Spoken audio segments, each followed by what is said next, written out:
everyone. Welcome to a big edition of Friday Football Fever where lightning was striking all over the place. We've got a couple of Laredo teams looking for their first district wins, plus two of our Gateway City teams on the hunt for their first win of any kind this season. And of course, we honor our latest player, or should I say players of the week. But first, we start with our game of the weekend up in Eagle Pass. The Panthers hitting the road.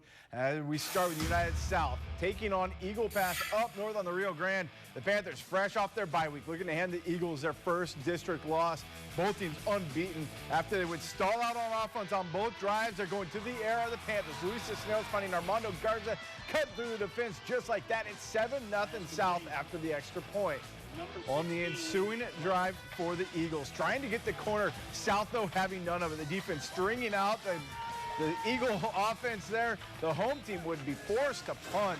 South can make quick work of their next drive. Javier Rodriguez in the QB, the kick and do it all. Right up the gut, untouched. That's another score. The PAT would be blocked, though. It's a 13-0 game.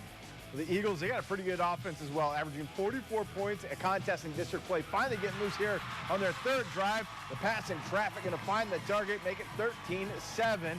South still with the edge. Well, the Panthers offense clicking to this point. Again, Rodriguez off the right side this time. Check out the Top Gun move. Hitting the brakes, let the defense fly right by. He's in for another score. Make it 20-7. Guys in white and black. Well, again, the Eagles trying to come up with the answer. The Panther defense hounding the QB, though. He's just going to kind of toss it up for grabs, and Oscar Solis catching it in the perfect spot. We're headed the other way. They finally take Solis to the ground. And one name you haven't heard so far, Brandon Benavidez. Only a matter of time before he's going to break through, and doing so in a big way here from about midfield. He's going to put another score on the board. This one lives up to the hype. It's a heavyweight battle for the Panthers. They're Tyson Fury in this matchup. They knock out the Eagles, winning 39-34. They remain perfect in district play. Got a leg up in that district title race. Over to the Student Activity Complex, Nixon and LBJ battling it out. Both teams slowly looking for their first district win, one guaranteed to get it. The opening drive going to start off from Nixon, facing fourth and short, forced to punt. Or do they? Antonio Calderon bursting through on the fake. That's a first down.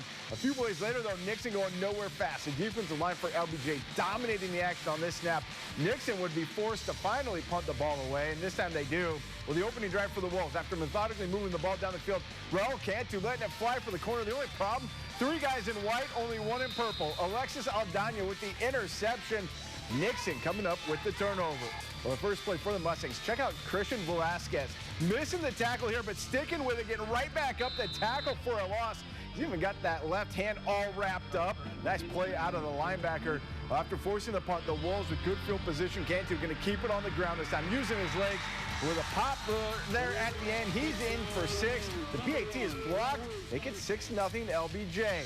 And Nixon will get the ball past midfield, but don't get any points, and that puts Cantu and the Wolves back on the field. The big QB showing off some moves here, avoiding the tacklers, picking up a nice chunk of yards. LBJ looking for another score before the halftime break. The Wolves still on the move. They got it down to the goal line. Nixon needing to play, and Frank Cruz providing it on third down. Beating his man, dropping the ball carrier for a loss. Nixon would stand up on fourth down and get the stop, giving us a 6-0 game into the break. This one gets fun in the second half with both teams finding the end zone twice each. That leaves the Wolves, though, on the plus side of a 23-14 final, their first victory in district this season. We're just getting started here on Friday Football Fever. When we get back, a couple of our teams looking for their first wins of the season. Got highlights of Martin and St. Augustine. That's coming up next. It's time for Friday Football Fever! We've got more highlights, including a pair of Laredo teams winless on the season, trying to change all that this evening. We start over at Shirley Field. The Tigers welcoming San Antonio southwest of town. Martin having a nightmare season, taking on the Dragons, just looking for something to go right. It's not going to start that way. The second play of the game, Martin inside their own 5, trying to throw it to get out of trouble. Our camera guy kind of gets deked out a little bit there. They get picked off. Southwest bringing it back for 6. You can check it out in the replay. The Dragons taking an early lead thanks to this nice defensive play, just kind of playing center field there. The Martin offense would go back out on the field trying to get something going, and just tough to find any running lanes early on, especially the Tigers. They would be forced to punt on this drive. The Dragons, they're not going to waste any time, making quick work of their first offensive series. Down inside the 5-yard line, punching it in for 6 more. The PAT makes it 14-0 road team. That'd be your score into the break, and it doesn't get any better for the guys in red. The Tigers, they fall 21-0 tonight. They head for Rio Grande City next week before closing off the season against Figueroa. We finish our highlights at Lamar Middle School. The Knights in their final home game of the season. St. Augustine still looking for their first win and getting a Lutheran team winless in district play. Second quarter, home team facing 4th and short and 6-man football. They're going for it, but a bad snap results in the ball being on the turf. The Mustangs taking over. The first play of the drive, the Knights defense looking to stand tall. Counteraction, Mario Gonzalez not fooled, getting that shoestring tackle for a loss. A couple plays later, Gonzalez making his presence felt again on the defensive side of the ball. Wrapping up the Mustangs' big play man here. That's going to force a 4th down, 4th and a long. And on that next snap, that same man, Stathan Beard, trying to make something happen. No one open down the field. He's going to try and run for it. Raul Flores, a nice open field tackle there, just muscling him to the ground. That's a turnover on downs. The fun would be short-lived for the Knights, though, as they throw an interception on the first play. And the Mustangs, they're not going to mess around the next time they get the ball. Beard letting it fly deep. He's got his receiver behind the defense for the score. They go for 2 and get it, leading 23-6 at the half. The Knights' struggles on offense continue. They only give up 1 second-half score, but can't find the end zone themselves as they fall 29-6. Checking out a couple more scores. Alexander goes north to Del Rio. Thought the Bulldogs might come away with the victory in this one, but they fall 28-7, and that really hurts the Bulldogs' playoff hopes. They now do not control their own destiny. They're going to have to get some help along the way and probably win their last 2 games to get there. And over in La Grula, down in the valley, this one got a late start due to some lightning. It's 27-20 in the 4th quarter. Zapata trailing by 7 to the Gators. We will try to get a final score for you before we get off the air on this one. We talked about the lightning. That put a halt to some of our games here in town early on. Over in Bruni, it canceled their game altogether tonight as the Badgers and Dianas were supposed to play for what was thought to be the district championship. Both teams undefeated in district play coming into this one. They can't get it going as the lightning strikes, force this one to be postponed. They will now play this game tomorrow. Again, Saturday, 6 p.m. Bruni and Dianas. Should be a fun matchup. Our cameras will be over there. We'll have the highlights for you of this one coming up later. But again, Bruni and Dianas never get off the kickoff as Lightning puts a halt to the fun over there in Bruni tonight. Well, we are not quite done here on Friday Football Fever. When we return, time to give out some hardware. Plus, the Toros in a battle down to the wire to kick off the weekend. That's all when we get back.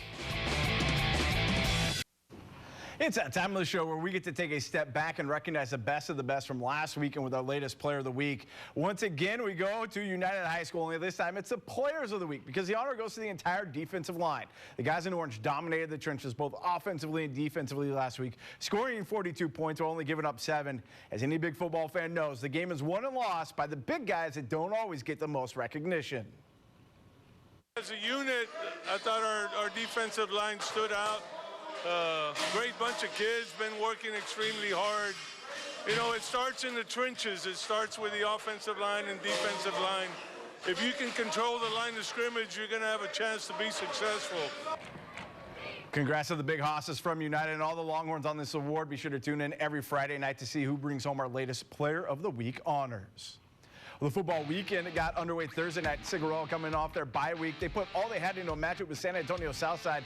Toros stretched and clawed their way through the first half, trailing by 8. But as they've done all season, big things were in store for the second half. Figueroa would come out of the break firing, scoring 10 unanswered points to take the lead in the 4th quarter. Sadly for the Toros, they wouldn't be able to hold that advantage as the Cardinals scored with just a few minutes left on the clock.